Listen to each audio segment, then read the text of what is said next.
Hi, this is John in Los Angeles. It's April 11th, 2019. I'm showing you the mountain ranges in California out here in Los Angeles. Take a look at this, guys. You can't even see them hardly at all. And what you're seeing here is not smog, it's white. I remember smog back in the day. It'd be around the base of the mountains, but not like this. This is coming from the sky, and I'm going to show you the sky here in a second. Just look at that. We're inside of a fishbowl being dumped on, and this is ridiculous. Oh, sorry. Look at the whole sky here. I'm going to show you this.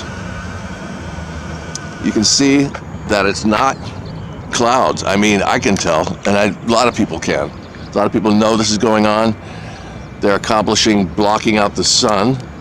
Look at that little muted out 60-watt bulb up there. That's real natural. The whole sky is a big whiteout. So these monkey turds are just doing whatever they want to do to our air, and we're supposed to sit there and take it.